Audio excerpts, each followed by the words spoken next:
I'm trying to, if I can put the phone somewhere. Hello?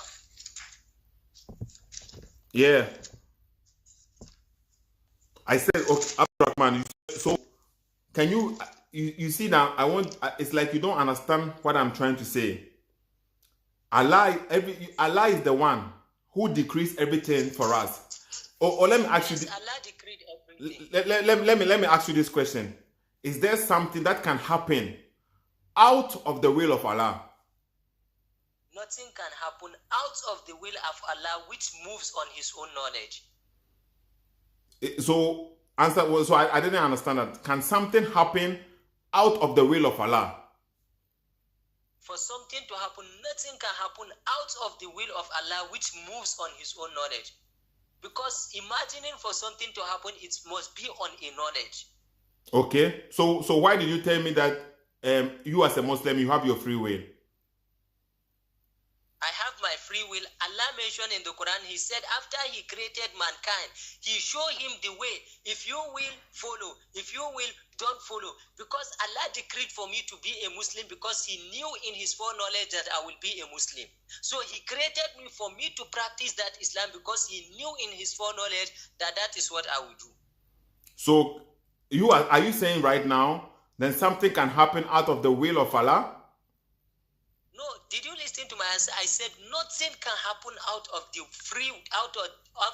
will of Allah, and that will moves on his own knowledge. So when you became a Muslim, was that your free will or the will of Allah? Good. It is the will of Allah which moves on his own knowledge because he knew I will be a Muslim and he knew that is what I will practice. Okay, if I am not a Muslim, if me not being a Muslim, is it my free will or is it the will of Allah?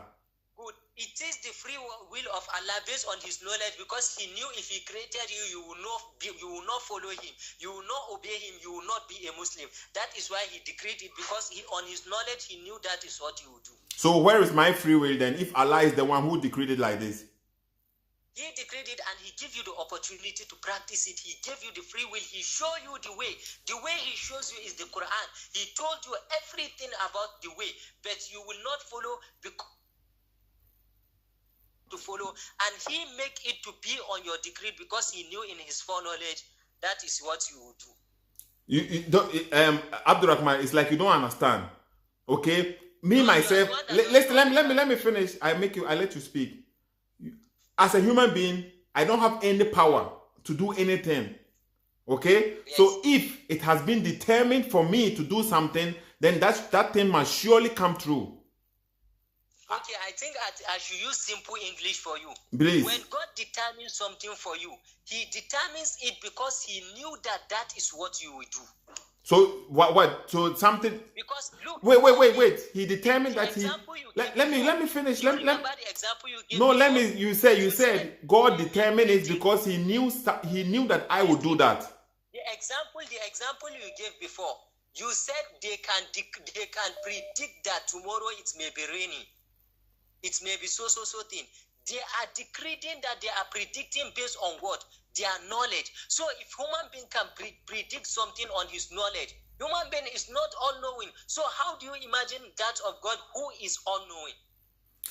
Okay. Human being who is not all-knowing can decree. So what about Allah who is all-knowing?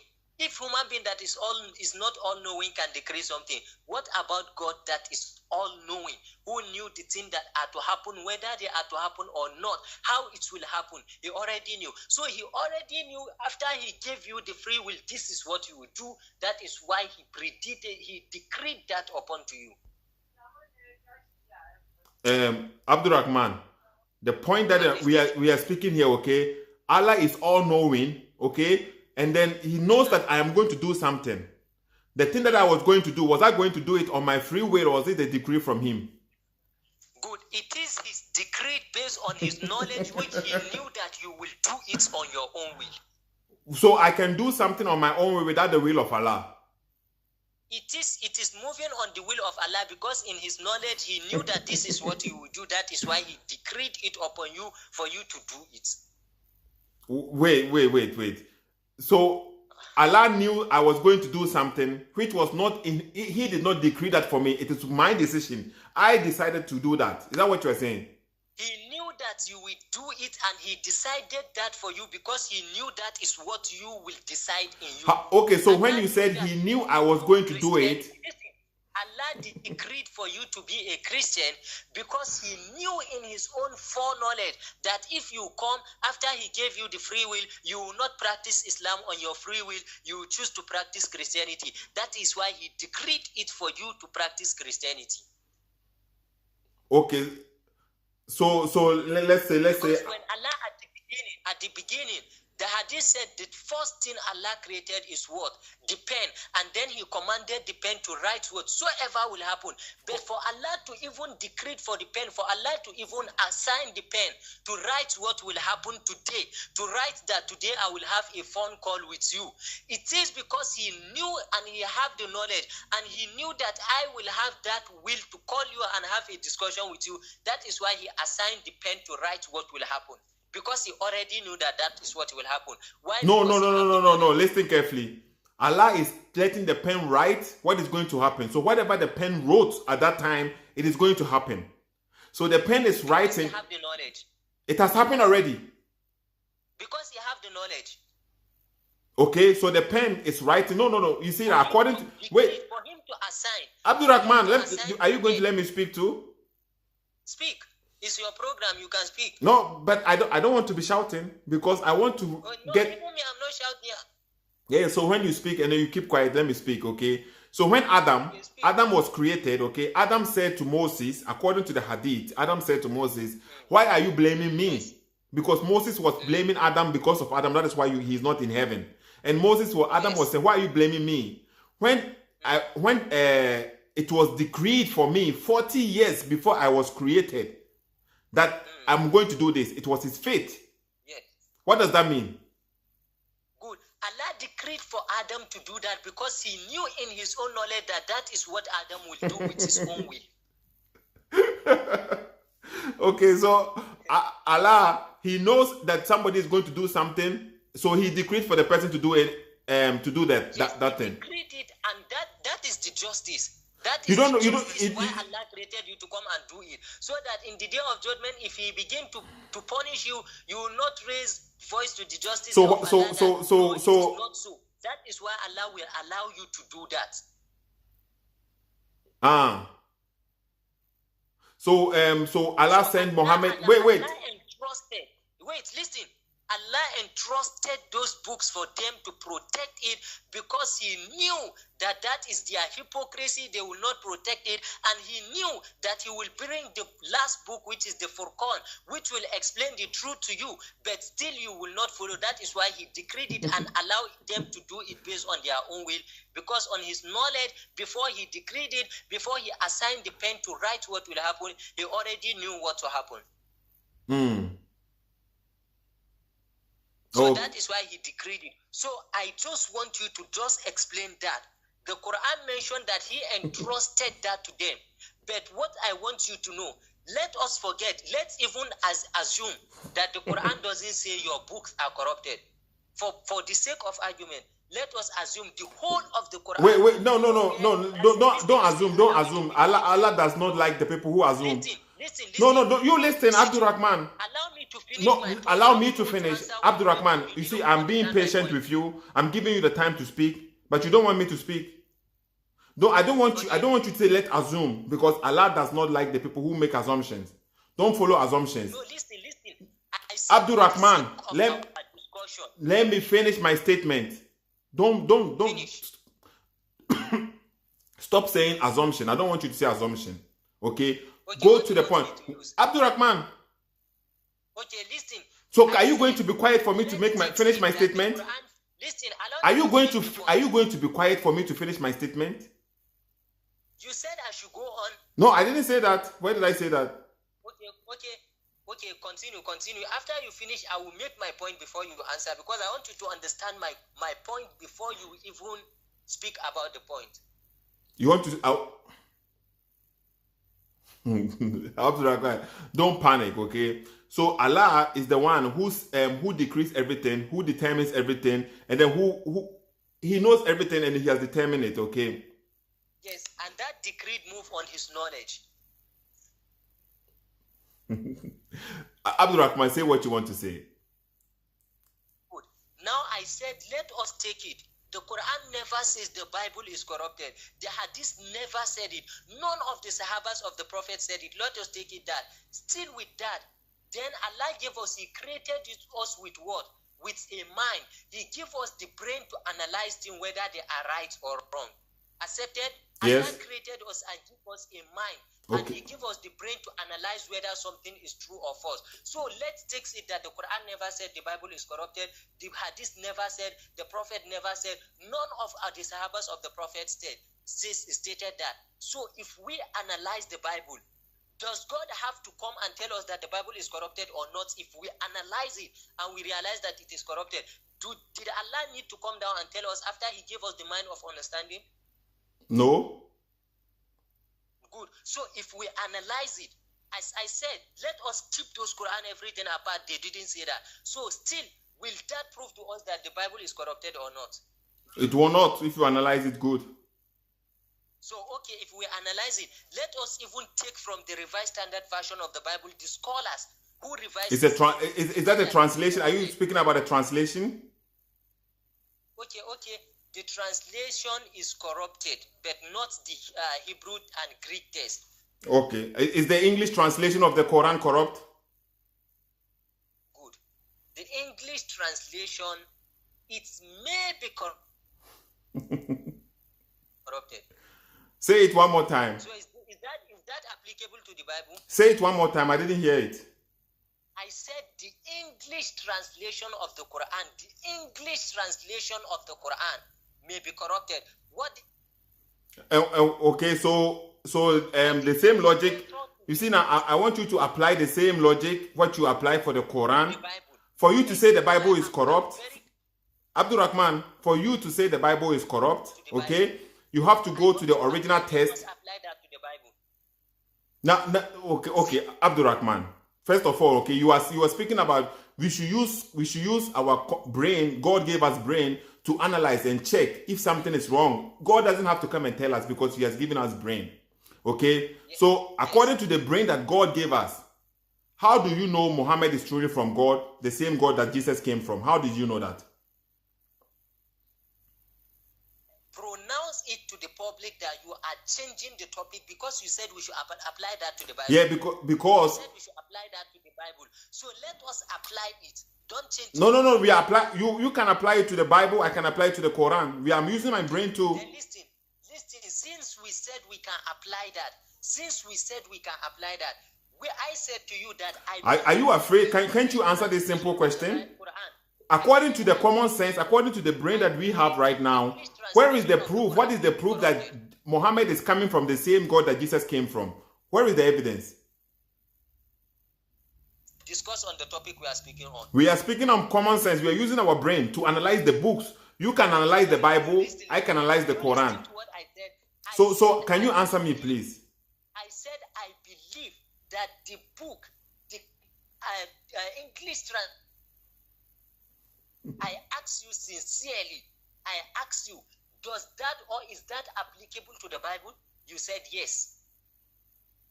So since you said yes, I want us to apply that because it is not we. At the footnote of all those verses deleted in the Bible, they said the more ancient manuscript doesn't have that. Meaning if they take it back to the manuscript, I think it is not about the translation now. I don't even understand what you are talking about. But answer my question, please. You didn't understand what I said, so I repeat. I said I believe the English translation of the Quran may be corrupted. So I ask you, is that applicable to the Bible? Have verses in the Bible in which they delete it, and after deleting, they mention it at the footnote that in the original manuscript is not. So which one are you? You see now, I asked you, when you spoke, you said the Revised Standard Version. Then I asked you, are you speaking about the translation of the Bible? And you said, okay. I said, go back to the main Bible. So if you are... That is what I said. I said when they delete it, they said it's not found in the manuscript. For them to delete this manuscript, ancient manuscript, that is what they said. That is what who said? In the manuscript. So if it is not in the manuscript, it means it is not the case of translation, but from the manuscript itself. I don't know what you are talking about, so I cannot confirm what you are saying. Okay, let us take example. I take example of... you see now, okay, so you have asked me one question. No, Abdul Rahman. You have said one statement. What are we speaking? No. After I called you, we begin to discuss on Abdul Rahman, I know that you are panicking. So don't change the topic. No, I'm not changing the topic, but you are not here to interrogate me. You are not here to interrogate me. Either you call me and then we can check. You said we should use our brain. So when we are using our brain, you can use your brain to check what the Bible is saying, and I can use my brain to check what the Quran is saying. Because at the end of the day, we both want to be saved. Okay, so according to the brain, God doesn't have to come and tell us if something is corrupt or not. That's your statement. So now let me also ask you a question. Where is the proof, where is the evidence that the same God that Jesus brought is the same one Muhammad also brought? Can you give us anything? I would like to know this. I would like to know the God Jesus brought before I speak on this, so that I will have clarification of what you mean. So which God did Jesus brought? Jesus said the God that he brought is the Father. And we can pray to the Father. In which sense? It doesn't matter in any sense what you want to take it. He says he is the Son of the Father. You know we have 3 ways for you to be a son. Whatever you want to take it, however you want to take it, Jesus said the Father, the God is the Father, and then he is the Son. Whatever you want to take, however you want to take it, you can take it however you want to take it. No, that is why I want to know from you, because if I begin to misinterpret, you may say I'm misinterpreting your book. You are not misinterpreting anything. Abdul Rahman, okay, I said, wait, listen carefully. The question I asked you, from you being a Christian, the God, Abdul Rahman, did you understand my question? Did you understand my question? Or by metaphorical or by... Abdul Rahman, did you understand my question? I understood your question. Okay, so then give me an answer. How do we use our brain to analyze whether the God and the God Muhammad brought with Jesus are the same? Then I ask you, which God did Jesus brought? You said Jesus said the God he brought is a father. Then I ask you in which sense, in which context, because we have 3 ways to know a father. Either your begotten father, or a figurative father, or a metaphorical father, or adopted father. Okay, so how do you know? Is the God that Muhammad brought, is he a father in any way, shape or form?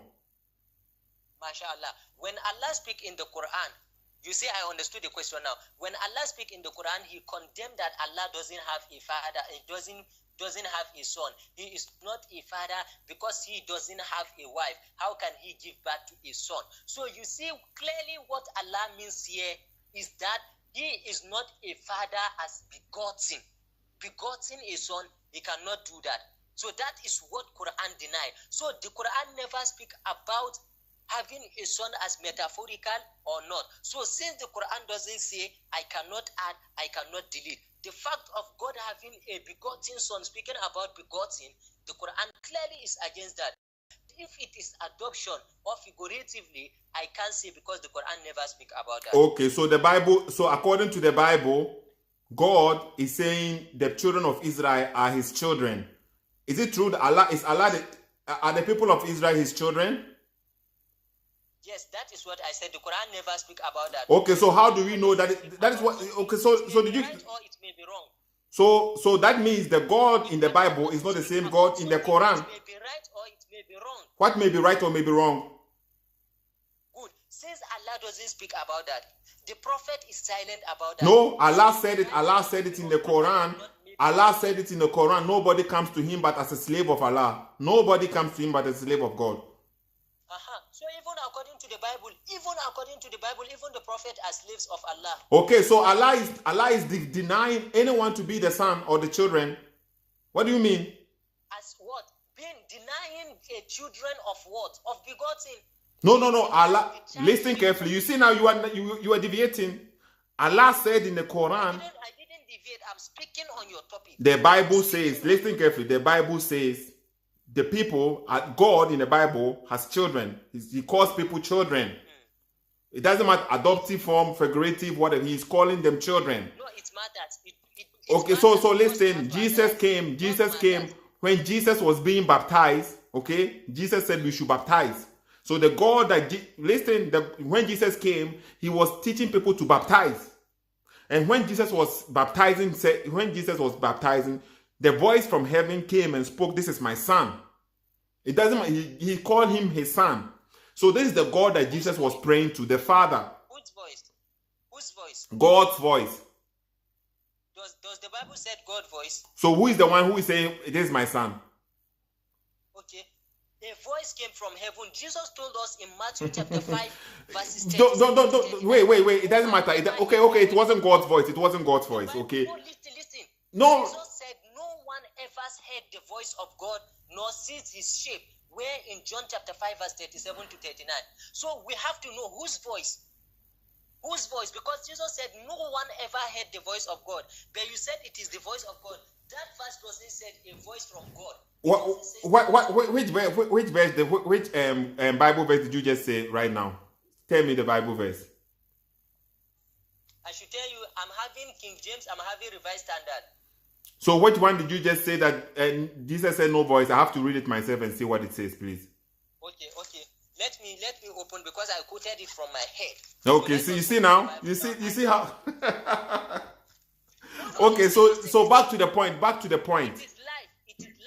Everybody can analyze what we are saying. Okay, so back to the point. Okay, so Jesus came, and then Jesus was praying to God by calling him the Father. And the Father who sent me has himself borne witness to me. His voice you have never heard. His form you have never seen. This is the verse.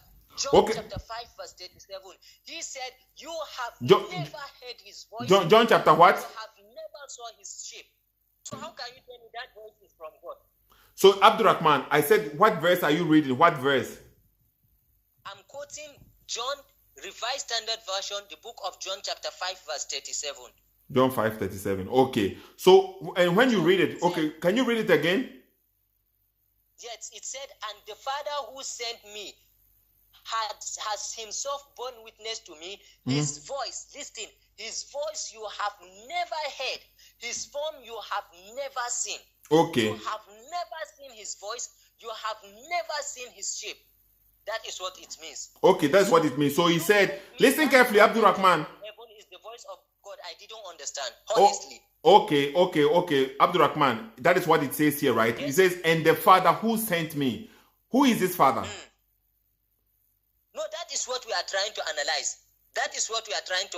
So when you tell me that Father whose voice came is a Father, that is why I want to know, is that voice, if that voice came from God or not? Because Jesus said no one has ever seen his voice. So if that voice definitely is not from God, then your argument fall down flat.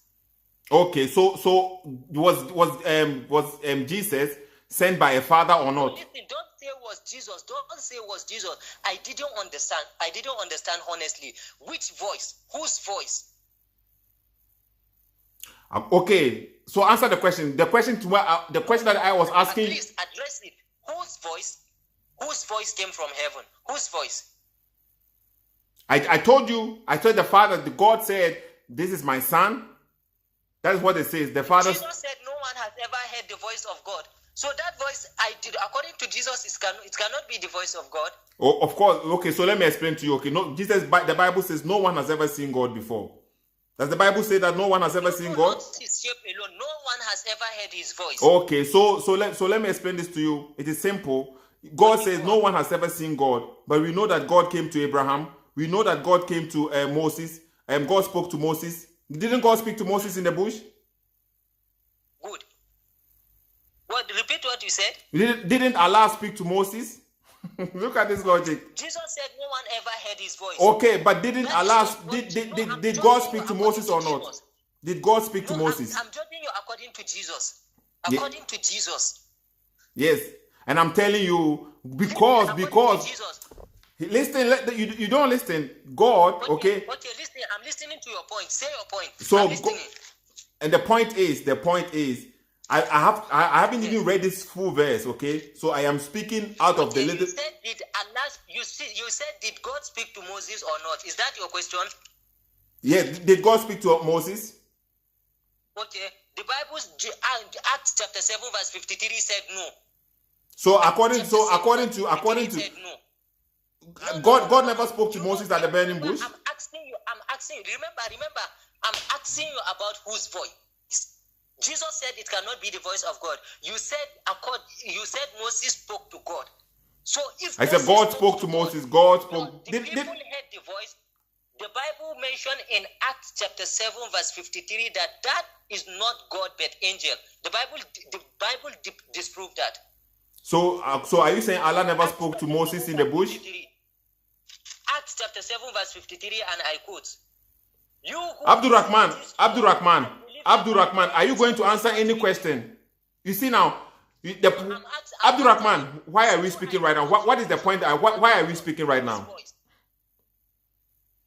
We are speaking about whose voice came. No. You see now, we are speaking about if the God that Jesus worshipped is the same God as Muhammad is worshipping. Yes, and that is why we ask you. Okay, so can you prove to us that Muhammad was praying to God the Father? Then you said a voice came. I disproved that. Then you said a voice came. Yes. After you said a voice came, we analyzed that voice cannot be of God. So when Jesus was speaking there, he was addressing his people, not the prophet. He was addressing the people, not the prophet. So what do you mean he was addressing his people, not the prophet? What does that mean? Moses may speak to God, no problem. Prophet Muhammad may speak to God, no problem. Prophet Muhammad didn't speak to God. Don't say no problem. What do you mean? You are the one reading the verse. You are the one reading the verse right now, saying nobody has ever heard his voice. Now, where did he say he was speaking to the Jews, not to the prophet. How do you know he was not speaking? You see the logic here. Now he's trying to make room. He's trying to make room because he don't want to apply the logic. It has gone against him. Do you listen to my answer? Listen carefully, okay? We know nobody has seen God before. Nobody has seen God before in his true nature. Nobody has seen God before, but God can appear to people. Where does it say that? Where does it say what? Where does it say that? Read the verse that you just read. And the Father who sent me, you have never heard of him, his voice, or never seen him in form. Read the verse that you just quoted. No, wait, whose voice? Whose voice? Read it again. Read it again. No, listen, please. Read it again. Read it again. Read it again. Whose voice? Read it again. Okay, where? Which verse? The verse that you just read. Okay, John chapter 5 verse 37. Yes. Yes, he said, the Father himself bore witness to me, his voice you have never heard. He was speaking to the Jews. Those people he was sent to, not to the prophets. What do you mean he was speaking to the Jews? Those people he was sent to. So are you saying now we can hear the voice of God? Is that what you are saying? What do you say? Are you saying now we can hear the voice of God then, the Father? No, we are not prophets. We cannot speak to God directly because we are not prophets. What do you mean speak to God directly? Where does it say he's not speaking to the prophet? Where does it say that in this verse? Okay, because he was addressing the Jews. He was addressing the Jews and his disciples. What was he addressing Moses there and Jeremiah and Isaac? You said, but you are the one who, at the beginning you said, and Jacob, yeah? You have never heard his voice.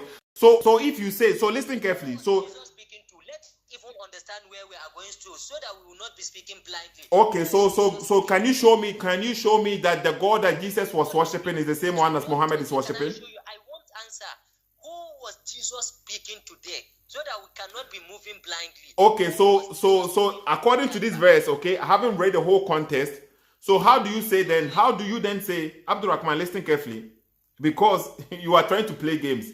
When Jesus was being baptized, listen carefully, when Jesus was being baptized, the voice that the people heard, these are not the same people here. How do you know they are the same people? So maybe these people didn't hear the voice. But he said, you have never. Yes, because the crowd who was there at the baptism. Who was he speaking not be. I said we should not be moving blindly. Okay, so can you please point to me and show me that Muhammad worship a God who is the Father and who acknowledged to be the Father? Sethoo, I asked you, who was he speaking to? So can you please tell me where Muhammad worship the God who is the Father? Can I please? I said, who was he speaking to? Can you tell me first? You tell me where Muhammad worship a God who is the Father? Please listen, Sethoo. This is the topic. This is what we are actually speaking about. Can you show me where Muhammad is worshiping a God who is the Father? Sethoo, again, who was Jesus speaking to? Can you first answer my question? No, none of you ever heard the voice of God. Who was he speaking to? Is it Moses, Jeremiah, Jacob, or the Jews? Can you please show me where Muhammad is worshiping the same God Jesus worshipped? Who was the same God Jesus worshipped? I am waiting. No, I said who was the God Jesus worship? Because if we know the God Jesus worship, that is why when we will analyze it. Jesus called him the Father. So in the Father, in which context? Begotten? Did Muhammad give you any context to call God the Father? Allah the Father? Good. That is why I said the Quran doesn't speak about begotten Father. So that means it cannot be the same God, right? Listen. The Quran doesn't speak about figurative father or adopted father. So when the Quran did not speak, it can be right, it can be wrong. No. Quran said nobody comes to Allah but as a slave of Allah.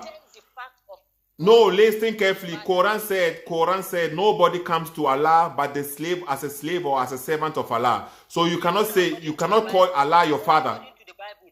Those prophets as servants. Okay, but still they call Allah Father. They call God Father. They call God Father. Father, begotten, adopted, or figurative. It doesn't matter. They call God Father. God called them their children. It does matter. So how come you cannot answer the question? So how come nobody can call Allah the Father? How can I answer the question that I didn't understand? Okay, so the whole time you don't understand the question? let me say it one more time. Understand which father you are referring to, begotten, adopted, or however you want to take it, you can take it. Okay. It's Allah. Okay, wait. Can you call Allah a figurative father? Father as what? Figurative. Yes. The Quran doesn't speak about that, so I don't know. Okay, it's okay. It's okay. Quran doesn't speak about that, okay? Did Allah ever call himself Father in the Quran? In the Quran, he never referred to himself as Father as a figurative statement or as adopted, but he condemned the fathership of begotten. So wait, it's okay. Did Allah ever call somebody his children in the Quran? He never does that. So since he doesn't speak about that, he doesn't condemn that, he doesn't speak about that, it can be wrong, it can be right. So we don't know. So okay, can you open Deuteronomy chapter 14? Deuteronomy chapter 14, verse number 1. Yes, I know it by heart. It calls the children of Israel as Father. Okay, so is it the same God? Is it the same God that you are worshiping? I told you the Quran doesn't speak about that. So is it the same God? Then is it the same God? Because God does not change. Wait, listen carefully. God does not change. If God is saying they are his children, as what? God has not changed as what? As him being a father, he will not say, "I'm a father today." Did he speak about that? Did he say that in the Bible? Yes, What I want you to understand is just we should stop putting things on our own opinion. Wherever God didn't speak about that, just leave it for God. Okay, so when God was calling them his children, God said they are his children, right? Don't speak up because the Bible doesn't say that. Are you a child of God? But the Bible Are you a child of God? Are you a child of Allah? The Quran mentioned they are all slaves of God. Are you a child of Allah? I don't know because the Quran doesn't speak. Okay, but you see now the Bible, the people we can call the children, we can be called children of God. If we accept God and we follow Jesus, we are called the children of God. Okay, listen. Are you the children of God as begotten, adopted, or figurative? We adopted. God adopted you. So if you ask me, can I be adopted by God? I don't know because my book doesn't say. Okay, that means your book is not from the same prophet before. That is the whole point. So you said we should use our brain. Okay? Yes, And listen carefully. Listen, Abdul Rahman. Listen, you cannot discount what you have not been able to establish. Only if something is established, that is when we will think of disproving it. Okay, so no. We are using our brain. You said we should use our brain. Okay, even do before. you see the logic? Abdul Rahman, I don't want to be shouting. I don't want to be shouting because it is late here. You said we should be using our brain. Okay, you said we should use our brain, okay? And we know that prophets came before Muhammad came as the last one. And when Muhammad came as the last prophet, he is contradicting all the other prophets that came before him. So the God that he is bringing to us is totally different from the God which was there before. So now how do we know that he is the true prophet? Sethoo, do you listen to the logic? I said, okay, Sethoo, can you disprove something that is not established? I am asking you the question. It is established. We know Allah, we know about Allah, and then we know about the God in the Bible. Said it contradicted. That is when we will know did he contradict it or not. Can you disprove? Can you answer my question, please? Sethoo, okay, what was your question? My question is, Muhammad is the last prophet that came. After him, nobody has come, according to you Muslims. And then when he came, he is introducing a God to us who is different from the God which was there before. The God which was there before. Let me finish then. Okay.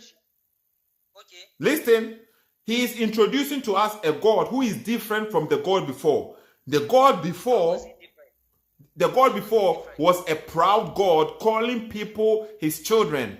He was calling people his... How was it different? I said, how was it different? The difference is him. You speak about sonship. Then I said, logically, you can only disprove something that some people establish. Okay, can you disprove something that is not established? How does this answer my question? It does answer. If the Quran speak about it, that is when we will know whether it contradicts it or not. The Quran speaks about... Quran said nobody comes to God as his children, but everybody... 19 verse what? No, not Surah to Maryam chapter 19. No, I've forgotten the verse. Okay, which surah? I've forgotten right now. I cannot say it. I've forgotten the verse. No, you lie. Nowhere does Quran said no one can come as a child but a slave. You lie. The Quran doesn't say that. What does the Quran say? Everyone must submit. The Quran said everyone must submit to God as a slave. That is what Surah Al-Maryam said. So it doesn't say no one can. When something is not established, you can't disprove it. So get that into your brain. So for you to say the Quran said no one can come to God as a children but as a servant, it is lie. The Quran never mentioned that. And I challenge you to bring it if it does mention. But what did I say even before? You said the Quran said no one can come to Allah as a child but as a servant. That is what you said. Okay, and the Quran doesn't say that? Yes, the Quran doesn't say that. Quran chapter 19. What did Quran chapter 19 say? Okay, now let me open Quran chapter 19 towards the last verse. I'm coming. Verse number 88. I'm coming. It said, وَقَالُوا اتَّخَذَ الرَّحْمَنُ وَلَدًا. They said the most gracious has taken a son.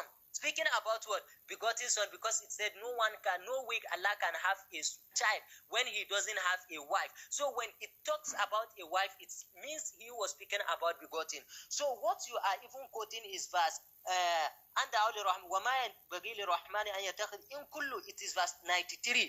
It said no one of the beings in the heaven and earth but must come to the most gracious as a servant. It doesn't say no one will come as a child but as a servant. What it says that? The verse, when you read, wait. You read from verse number 88. Quran chapter 19 verse 93. 93, yes? So 93. Abdul Rahman, it is being recorded. So according to Quran chapter 19, when you read from verse number 87, okay, or 88, you read from verse number 88, and they say, yes, the most merciful has begotten a son. Has taken a son. Let me read it. You see now. Let me read it and let people listen. Let me read it. It speaks about a begotten son. Let me read it. It doesn't say anything about begotten son. It doesn't say anything there. It does, because in Quran chapter 6 it says no way God can have a son when he doesn't have a wife. So how come wait, listen carefully. Listen to your logic. About a wife. Listen carefully. How can God be God if he is doubting himself? How can God have a son without a wife? Good. Because naturally, You can't have a son without a wife. So how come Mary was able to have a son without a man? What? No, we are speaking about God. You see now, you look at the silliness. Mary was able to have a son without a man, but for God to have a son, he needs a wife. That is what you are telling me. Speaking about begotten, the Quran speaks about begotten.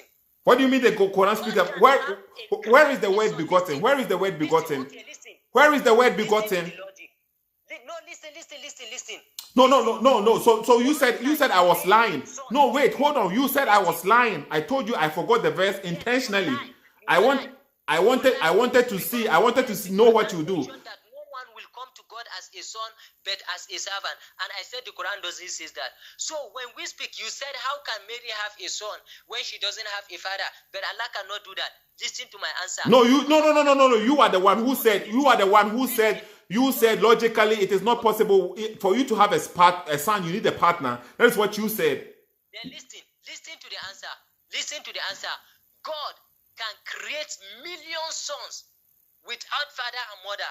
God can create million sons without mother. God can create million sons without father, but God cannot begot to a son without a wife. Is that simple? It's not simple. That is. Wait, listen carefully.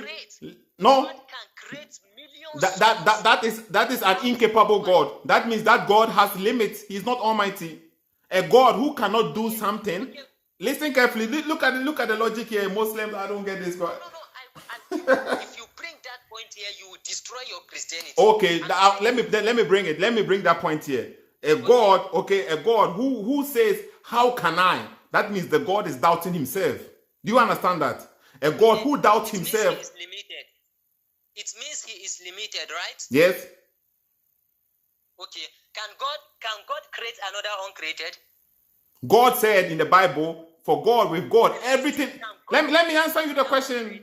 Listen carefully. God said, with me, all things are possible. God does not doubt himself. Okay, can he create another uncreated? So listen carefully. Listen to the answer. That is why I'm saying you are worshiping a false God. Because your God, he himself is doubting himself. Let me answer you. Why don't you keep quiet? Listen carefully, because you have embarrassed your God here. Your God is saying, how can I? He's questioning himself. God is questioning his ability. Okay, so then be quiet. People are listening. Be quiet. God is doubting his ability. He said, how can I do this if I don't have a wife? So for your God to have a son, let me finish. Let me speak. So how can you wait? Your God is doubting himself. A God who doubts himself and put himself on the same stage. So you said there is nothing compared to God. Surah to Ikhlas. So we cannot compare anything to God. But for a God to have a son, he is thinking like a human being. He needs a wife. Okay, that is the God that you are following. My God said, listen. My God said, with me, all things are possible. Nothing is impossible for my God. You just contradicted two things. Firstly, you said he is limiting himself by thinking that he will not have a son without a wife. So do you expect God to speak to us in a sense that it is beyond our comprehension? No, according to man nature. Look at this logic. So according to man nature, when Allah said he has a shin, Allah speak to us in the context we will understand. Okay, so when Allah said he has a shin, is he speaking so Allah has a shin like we have? So listen carefully. So when you are saying Allah is speaking to us so that we will understand him. When Allah says he has a shin, is it a shin like ours? You are limiting God according to your logic. No. You are the one limiting God because your God is limiting himself. You don't even listen to what you are saying because you think you have a point. Let me answer your question. No. Understand my question before you answer. You have already answered the question. Listen carefully. The God that you are worshiping, we have already established, he is not almighty. He is not an almighty God because he has limited himself. He said, how can I do something? How can God be God if he's questioning himself, his ability? How can you be God if you are questioning your ability? That is not an almighty God. And listen carefully. God said, with me all things are possible. But I am not God. Your question that you are asking, I am not God. So if you ask me, can God do this and that? I am not God. I don't know how God is going to do it because I am not almighty. But the God that I am worshiping, he has made it clear to us. He does not doubt himself. He says, you think it's impossible for you, that you have to deal with God, because I cannot tell you what God can do or God cannot do. What I know is God, it says, with him all things are possible. So I have to believe and trust in my God. But we know from your God, the God that you are worshiping, that he himself is disabled. He has disabilities. He doubts himself. And then he says, how can I? And then there is a verse in the Quran which it says, if he wants to take partner, he will take it from us. Is he still there? Okay, he's still there. Can I speak now? Allah said in the Quran, if he wanted to take a partner, he will take it from us. Can I speak now? Okay, who is this us? Now, can I speak now? Answer the question, then you can speak. No, don't change it. I must reply to what you said after you mute me. I must reply. What do you mean after I mute you? Okay, listen to me. You said Allah is limiting himself because he is speaking about the ability whether he can or not. That is what you said, right? When we speak, we have God being God. We have things that are not on God, that are not godly. So Allah cannot do things that are ungodly. It's just as you know, God cannot create another uncreated. Why? Because it is ungodly. So if we said God cannot create another uncreated, because if God have another uncreated, it means that uncreated again is God. But God cannot have a partner. So since God cannot have a partner, God cannot create another uncreated. It doesn't mean we are limiting God. So when Allah speaks about he doesn't have a wife, how can he speak have a son? Because it is human nature. So it cannot be to God because God is not human being. It is not human nature. It is speaking about human nature, and God doesn't possess human nature. So when God said he has a shin, what is that? What does that mean? Ungodly things to God. When God said he has a shin, what does that mean? When God says he has a shin, what does that mean? He said, it is not as we think. Because he said nothing is comparable to him. So why is Allah comparing himself to, for him to have a son, he needs a wife? Why is that comparing? No, it does because it is human nature. So what do you mean? Human nature, you look at this guy is not thinking right. Human nature, we need a wife. We need a wife to have a son. So why is Allah saying he also needs a... Listen carefully. Human nature, we need a wife. I am as a man, I need a woman for me to have a son, a child. Why is Allah using the same logic on himself? Because it is human nature. But is Allah a human? So God cannot have human nature. He cannot do things that... So why is Allah saying he needs a wife before he have a son? That is why the Quran stated that Allah can create million sons. No, answer the question. So why is Allah is not a human. Allah is not a human. Allah is not a human. He don't need human nature. Why is Allah comparing himself to human being, saying he needs a wife before he have a son? Because he is speaking to human being. Okay, but what? So he is speaking to human being, but he's not a human. But he's not a human. Yes, and he doesn't possess human nature. Okay, so why is he comparing himself to human being? For us to comprehend. But so why is Allah comparing his nature to human being? There is nothing compared to Allah. Because he was speaking. No. He was speaking. People like you said God begot a son. I didn't say anything. Nobody said anything. Nobody said anything. Allah in the Quran is saying he is comparing his nature to human being. How can I have a son? He's saying, how can I have a son if I don't have a wife? People were the human being attributed human nature to God by saying that God begot a son. So Allah said, how can he, because they attributed human nature to him, he answered mankind in the context which they speak for us to comprehend, because God is speaking to us. Okay, but God... How will he speak to us in what we will not comprehend? God is speaking to us, and God told us that there is nothing compared to him. So if there is nothing okay, so why is Allah saying so for us to understand Allah is telling us, how can I have a son? I don't even have a wife. So does Allah have the nature, the needs that we have? So are you saying if Allah gets a wife, he can have a son? It is because human was the one who attributed human nature to God, that God have his son. So he answered in the context they speak that how can he have his son when he doesn't have a wife? Okay, so what do you mean it is human who attributed? Is it not Allah himself? Mankind attributed human nature to Who God. Allah is the one who said he has a shin. Did somebody attribute that to him, or he himself attributed to him? Okay, he attributed that to himself. It becomes it as his attribute. But is that like? So what does that mean? What does that mean? Allah has a shin. What does that mean? As he stated it, he has it very sure, very clearly. He mentioned that. Okay, so what does that mean? What is that? What is a shin? What is that? Listen. Is that as human shin? I don't. You see now. You listen carefully.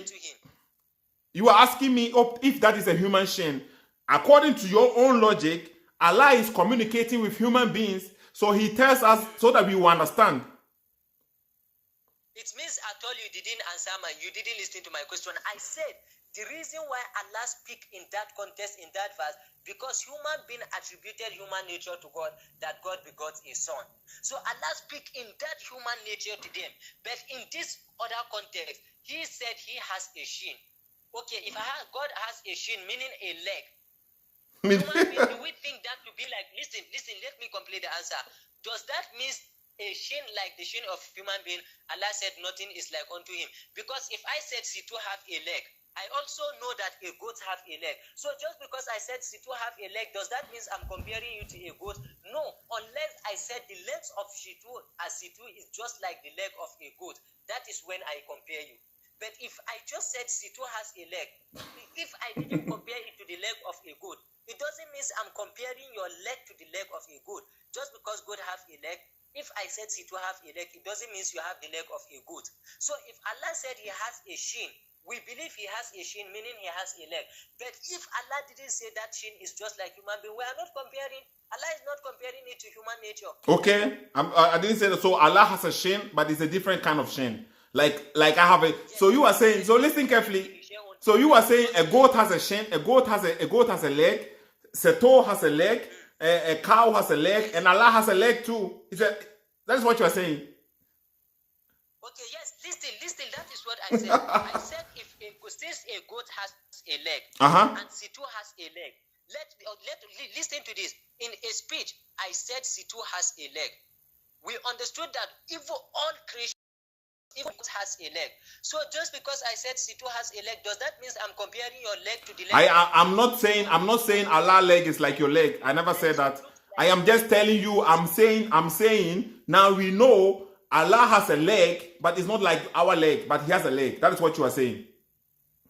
Yes, and that is what we believe. Anything God attributed to himself, we believe in that. Okay, so you believe in a God who has a leg.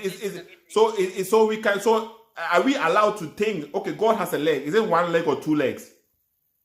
Yes, we are allowed to think that God has a leg, but is it 4 legs, 5 legs, 6 legs, 7 legs? We can't think about that because he said, you cannot comprehend God, who God is, except based on what he showed to you. Okay, so when God said he is one, okay, so the same logic. So when Allah said he is one, how do you know the oneness of God? Okay, how do we know the oneness of God? As he stated in the Quran, based on how he revealed it to us, we understand. Because he said he doesn't have a second. Okay, but okay, so he can be like when you have Nigeria is one nation, but there's not only one person in Nigeria. Okay, you can have your family, you have one family, but there should be one person in one. And Allah is unimaginable. It's nothing compared to that, you know. So even if Allah could be one, I like this question. Okay, so Allah could be one, and at the same time, multiple people and be one, because he is more than what you ever imagine. He's not like you know. So me as Sethoo, I am one person. I'm sitting here as a one person, and that's what we know. Sethoo, I like that logic. I believe in that logic. Honestly, but let us see how it works. Allah has an attribute we call Al-Ghani. What is Al-Ghani? Free from any need. So why does a nation become one? Because when a nation becomes one nation, many people are there who supported. What do you mean? What do you mean Allah is free from any need? Where did Allah say that? He is free from any need. Does Allah need you to worship him? We are not free from need. Does Allah need you to worship him? Does Allah need you to worship him? He created us to worship him so that it will benefit us. But does he need your worship? Does he need your worship? It is our need. No. Does Allah need your worship? Do we have to worship Allah? If we worship him, he will give us eternal life. So it is for us. It is for No. That's not my question. I'm not asking you about yours. But does Allah need us to worship him? You said Allah does not need. He has no need. Okay. The Quran answered that. Allah said, فَمَنْ شَاءَ فَلْيُؤْمِنْ وَمَنْ شَاءَ فَلْيَكْفُرْ. Anyone who like, let him believe. Anyone who like, let him not believe. So it means Allah is not after that. But if what do you mean Allah is not after that? We have a specific verse in the Hadith. Allah is saying, if you did not even sin and you ask for forgiveness, okay, you will be wiped away so that people will come and sin and ask for forgiveness. So Allah is even wanting us to sin so that we may ask for forgiveness. Allah wants us to. He wants you to sin so that you will come and ask for forgiveness from him. And if you don't sin, because by nature we are created to what? Allah said he created man as weak. So we look at this.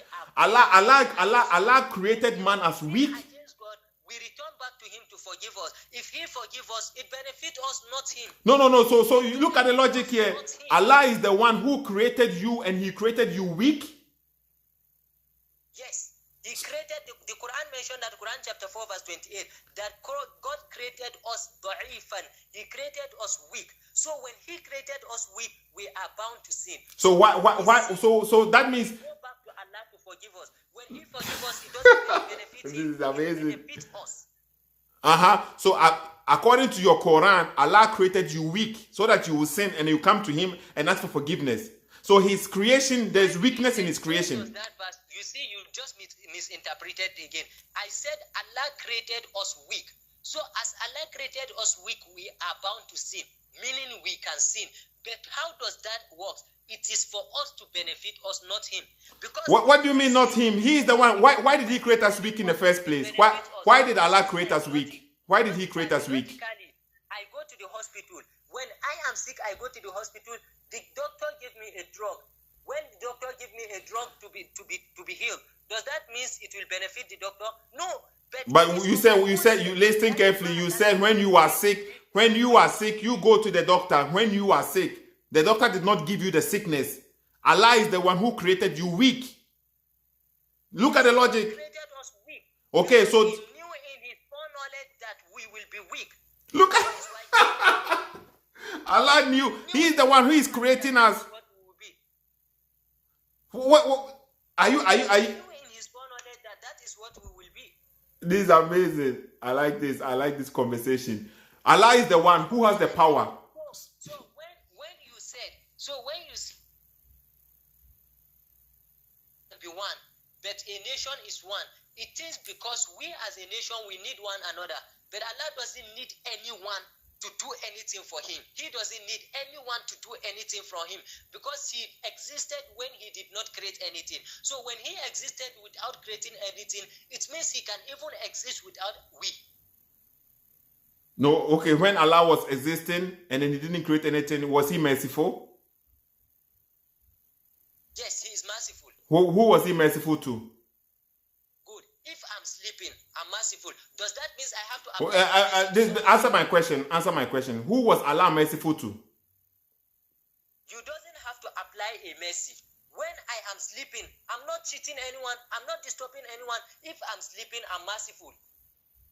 I love. Okay, do you listen? Do you love yourself? If you are sleeping, you are merciful to who? Who are you merciful to? When you are sleeping. Do you love yourself? When you are wait. I want to understand that. When you said when you are sleeping, you said you are merciful. Who are you merciful to when you are sleeping? Did you love yourself? Answer the question. Answer my question first. Do you love yourself? Answer the question first. Again. Answer the question first, please. Okay, if you did not answer the question, I will still explain it. Answer the question. I love myself. No, you said when you are sleeping, you are merciful. Who are you merciful to? Who are you merciful to? When you somebody to show that I'm loving. Who are you merciful to? When you said you are sleeping, you are merciful. Who are you merciful to? So I love myself. I can attribute. Who are you merciful to? When you said you are merciful, who are you merciful to? I'm merciful to myself. But do you understand? What do you mean you are merciful to yourself? To have mercy, you have to have mercy. It is like a transaction. You have mercy on somebody else. What do you mean you have mercy on yourself? So I said when I'm sleeping, I'm merciful. To who? I'm merciful. To myself. No, that is not how mercy works. You have mercy upon people. It must be. Okay, listen, Sethoo. Who said it must be a transaction? Example, the Bible mentioned that God is jealous and he is jealousy. So does that mean before he created human being, he was jealous to the Son and the Holy Ghost? Is that what you mean? The Bible mentioned that God is jealous and he is jealousy. The Bible even mentioned that the name of God is jealous. The Bible mentioned that the name of God is jealous. So does that mean since jealous, according to your logic, it has to be a what? You have to transpose it on something. You have to apply it on something. Are you going to answer the question yet? Or, you see now, every time I ask you a question, you run away. Does that mean he is applying the jealousy to the Son and the Holy Ghost? Okay, so answer me. I'll answer you. Okay, so answer me the question. Who was Allah merciful to? Before I answer you, you ask me, I answer. Now I ask. Where is the answer? I didn't get the answer anywhere. I didn't get the answer. No. Listen, what do you say? I did not get any answer. No. It is my turn to ask you. No. Answer the question. You said, Abdurrahman. Okay, I think that we have enough on this. Today is one-on-one with you, Abdurrahman. Okay. First of all, we said we should use our common sense to judge. To me, if somebody is coming to me as a prophet to telling me, and then he is coming from the God who sent prophets before, I have to be sure. Do you realize how you keep on jumping? No, I have to, because you are not stable to listen carefully. Because don't jump, Abdurrahman. I don't have forever. I don't have forever. Okay, I don't have forever. The viewer are listening. I'm not going anywhere. Okay, but I have to go somewhere. Let me make my point here. You brought about merciful because you must defend it. The point here is, okay, you are the one. You said. Let me lower the voice so that I can make the point here. You said, okay, we should use our brain. Even if our common sense should tell us that even if God doesn't come to tell us the Bible is corrupt, we can use our brain to check. So we are using our brain to check the prophet who claims to be the prophet of God, who came last, according to the Muslims. He is introducing new things to us, which we cannot find from the previous prophets. So how do we know he is actually coming from the same prophet, that the same God who sent those prophets? How do we know this? And that is what we have to determine. So I asked you, Jesus, he was praying to God. He said, when you pray, say, our Father. That is the prayers that he taught. When you are praying, call our Father. After he is gone, Jesus left. Muhammad came as a prophet according to the Muslims. He is not asking us to pray to the Father anymore. He said God is not a father. Jesus was teaching us to pray to the Father. And you are telling me Muhammad is the same God who sent Jesus is the one who sent Muhammad. That is what you need to address. So my common sense is telling me something is wrong. They cannot be coming from the same God. And if we have to accept Jesus because he is the one who came first, then we have to deny Muhammad because he is coming last. And the last person, okay, can do what? Can fabricate whatever he wants. Somebody can come today too and say he's a God, he's a prophet too. And he will also bring his own rules. And he will say, I am the last prophet.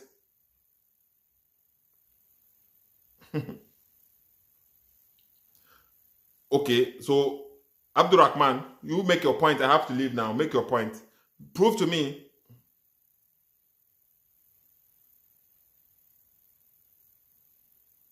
Are you there? Abdurrahman, are you there? Okay, he's still there, but he's not speaking, okay? So I have made a point. Every time I will play back this video and I will be editing portions. God, he said, God is, how can I have a son if I don't have a wife? But there is another verse in the Quran where Allah is saying, if I wanted to take a partner, I will take it from myself. I will take it from us. Okay? And the verse that he quoted, Quran chapter 19, verse number 88 to 93, Allah said they are saying he has a son. He don't have a son. Nobody comes to Allah but as a slave. Allah is denying no son.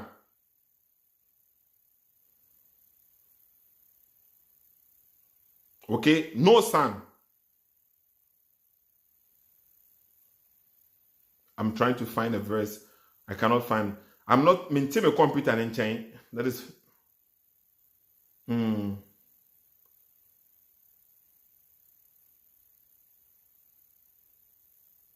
can mute me.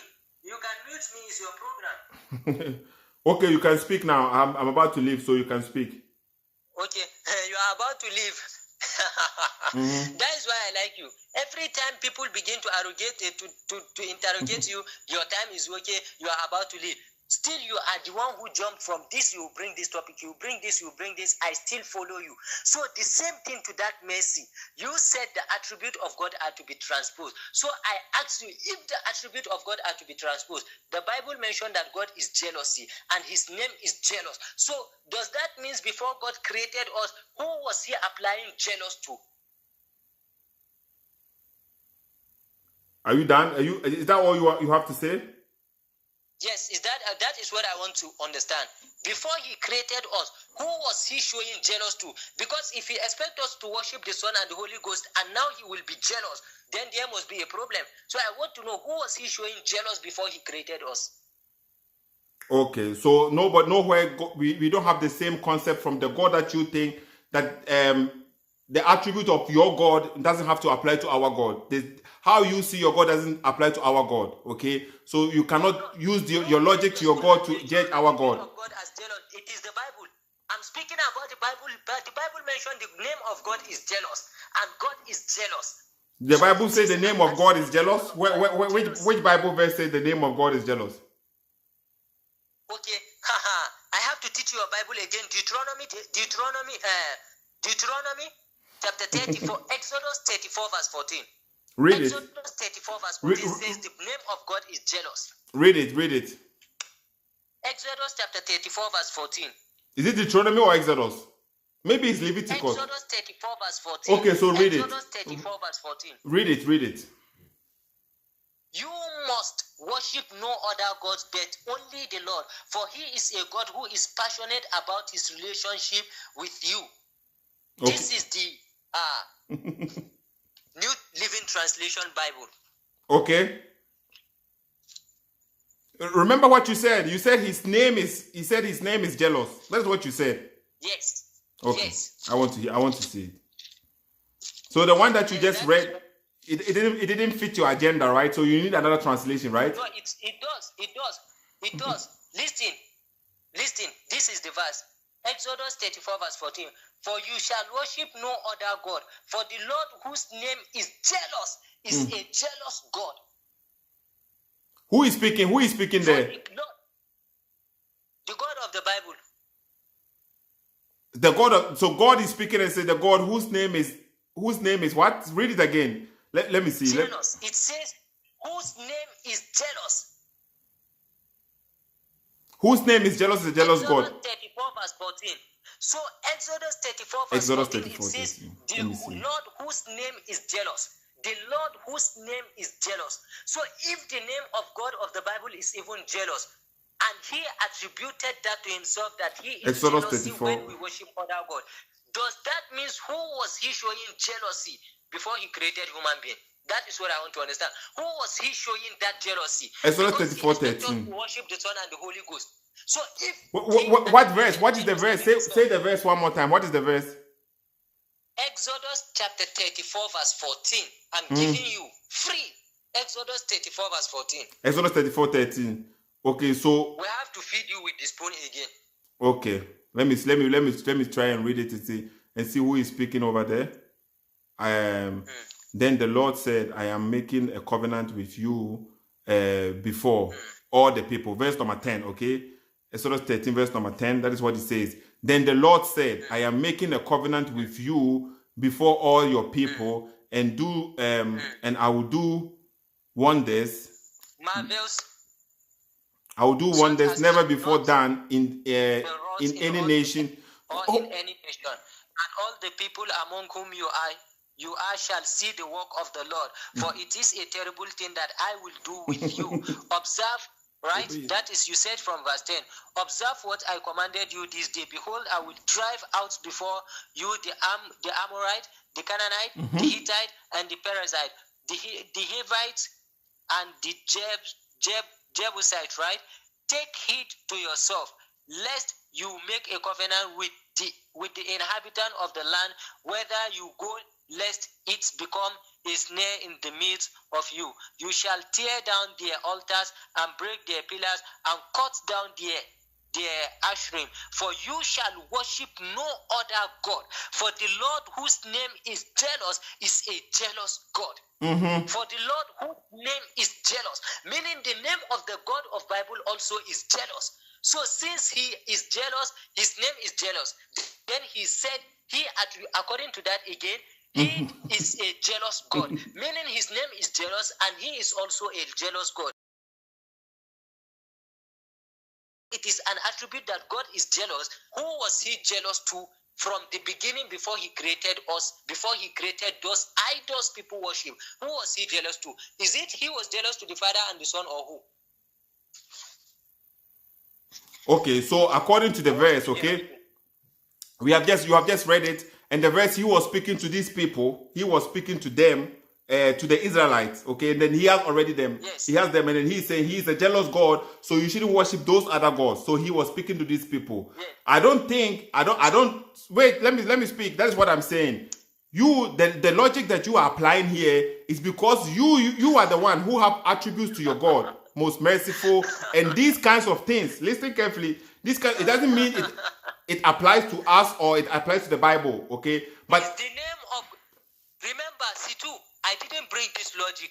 You said the attributes of God are transposed to his creations. Then you speak about mercy. Then I use that same logic. And what did you say? What did you say about the mercy? When I asked, what did you say? Yes, when you asked me personally, I said God doesn't need to transpose his attribute to human being. He is what? Loving, he is merciful within himself. Then you said it has to be transposed. Then I used the same logic. If it what did you say? So what was your answer? What was your answer when you said God when I said you said Allah does not need anybody? You said Allah does not need anybody, okay? So I was saying you said he was merciful even before he didn't create anything, he was merciful. And I was saying, who was he merciful to? My answer. But you were the one. That is my answer. Wallahi, that is my answer. What is your answer? What is the answer? You want. I said, when you said he need his creation to show mercy, I said no. Because even if I, as a creation, I'm sleeping, I'm merciful to myself. I'm not harming anyone. But I'm merciful to myself. So listen. Okay. So according to this verse that we just read, okay, as you said. It says whose name is jealous and it's a jealous God, okay? So I cannot answer that question. How was he jealous before? Because I don't know. I cannot give you that answer. Let me say that I cannot give you that answer. So why do you say the attribute of Allah have to be transposed? You cannot use that logic in the Bible. Why do you use it on the Quran? But I don't think so. I don't think we have the same God. We don't have the same God. We don't have to use the same logic. Okay, when you think we don't have the same God, why do you use something you know you cannot use it there? Why do you use it here? Because your God is different. Your God. I'm asking you questions about your God. It's not my God. It's your God. I'm asking you about your God. So listen carefully. So the God in the Bible. Listen, Abdurrahman. Apply the attribute that it has to be transposed. The God in the Bible introduced himself as a father. Does Allah ever introduce himself as a father? Where does the Quran say the attribute of God have to be transposed? Where did Islam? It was a question. It was a question to you. Then I said no. But you just determined that you think that the attribute of God for him to be mercy, he need to transpose it on something. Yes, then because my understanding of being merciful, is a transaction. My understanding of being merciful is being in a transaction form. For me to be merciful, I can come to Ghana, I can come to Nigeria right now, or I can go to any part in Africa and have mercy upon maybe a child or somebody who is in hell. So can jealousy be transaction? Can jealousy be transaction? Yes. For you to be jealous, you have to be jealous of something, yes? No. I'm asking you that question. Because transmission is unstable network. Okay, Abdurrahman. Abdurrahman, we have spoken 15. We have spoken 1 hour and 15 minutes right now. Okay, 1 hour and 15 minutes right now, and we were speaking before 2. We were speaking, so I think that we have spoken a lot today. Okay, and then it is being recorded. You can take the recording and you can post it. You can post it on your platform. I want people, don't edit it. Post the full video. How can I download it? How can I have it? Go on YouTube and search in YouTube. How do I download videos from YouTube? YouTube will teach you this. What do you mean? How can I? Just go to YouTube. Okay, no. I will even download the one. I think we make it live, right? It is live. Yeah, it is live. So I can download live. I can download it. Okay, then you can download it. I can download it. So download it and post it in your videos. So thank for this discussion. Thank you for this discussion. No, okay. You are welcome. You are welcome. So at the end of the day, good night. Bye bye. Okay, bye bye. Thank you. At the end of the day, now we know, say, according to Muslims, okay, he says the meaning of decree he does not understand. He says, God, how can I was looking for, there is one verse where Allah is saying, if I wanted to take a partner, I would take it from us. Okay, if he wanted to take a partner, he would take it from us. So that would mean Allah is not alone, because he says he wants a partner. If he take us, that is what he was saying.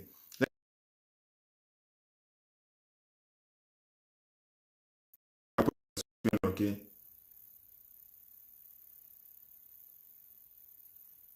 I'm trying to find this verse.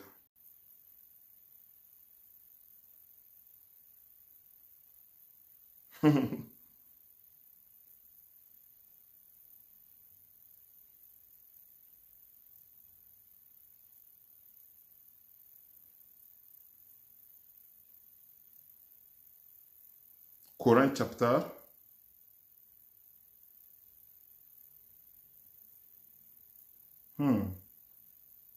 Let me see if I had been.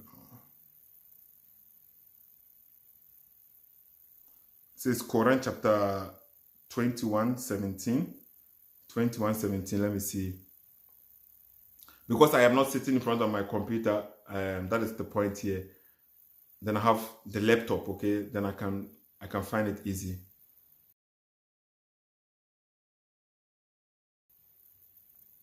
I can find it easy. Now I have to say 21:17. I think that's what I said.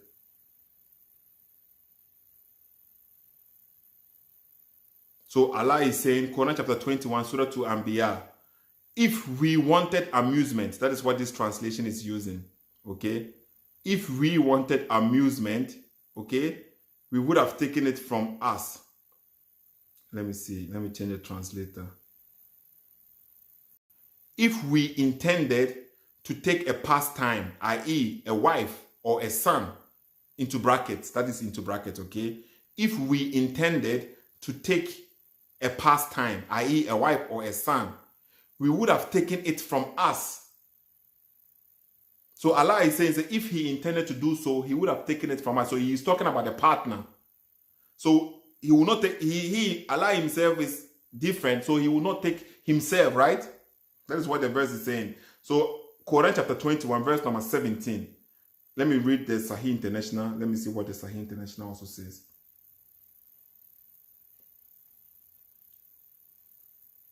If we intended to take a diversion, we could have taken it from what is with us. So, let me put the verse on the screen. Where is it? Can you see it? Maybe people can see it and read it for themselves.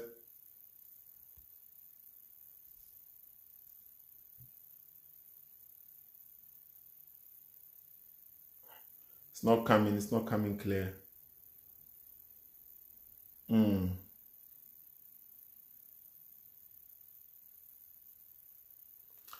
Well, it's not coming clear. So that is it, okay? Quran chapter 21. So Allah said, how can I have a son if I don't have a wife? At the same time, he's saying, if we wanted a wife, we could have taken it from us.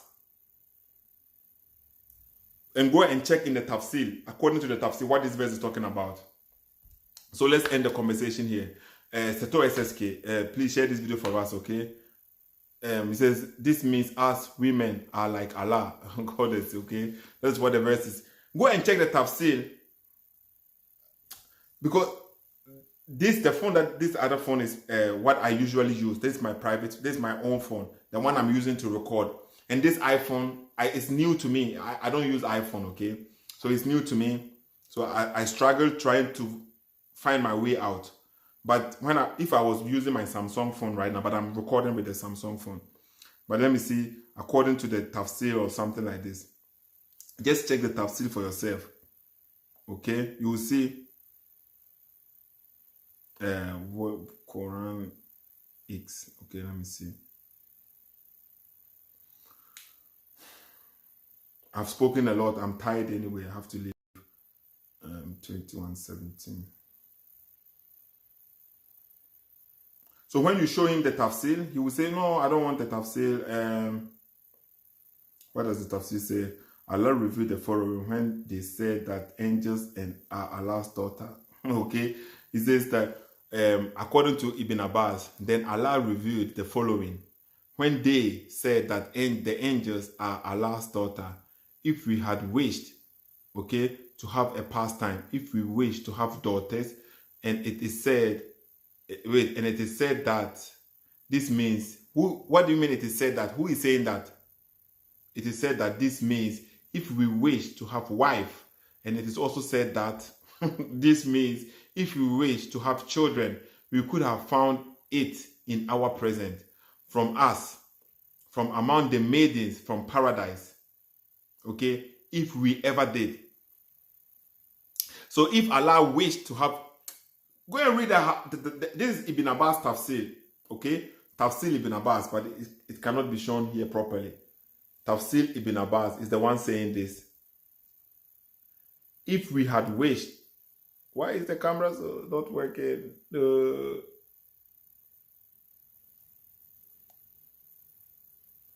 Why is it? That is why I love to do it on the computer in all between. Okay. Had we intended to take a pastime, we could have surely taken it from us. If we were going to do that, okay, means from ourselves, we could surely have taken it from us, meaning from ourselves. He is saying he would not have created paradise or hell or death or the resurrection or the reckoning. If we were going to do that, what does it say? This means we will not do that. This is Ibn Abbas. I'm trying to read it quick for you guys, okay? But go and read the tafsir for yourself and you will see. Abdul Rahman, thanks for calling. Thanks for joining us. Somebody has even posted the thing. Somebody has posted the hadith. The Quran itself. Thank you, Raphael. Thank you. Okay, it is on the screen. So just watch the video from beginning and watch the end. We ask him, Muhammad is coming as the last man, the prophet of God, saying, how do we know he is the prophet of God? When the other previous God, the God that he is bringing, is emphatically telling us he is not a father. Not metaphorically, you cannot call him a father, nothing. But the God, the previous God, was known as the father. Previous God, we say, pray to me as a father. God is saying, as Jesus was teaching, pray, baptize. Jesus then said, pray in my name. That is a different topic, okay? Jesus being God. So let's just... Sethoo Ssk, okay? Let's end the conversation here. Thanks for watching, okay? Bye. It's late. It's late here. It's very, very late.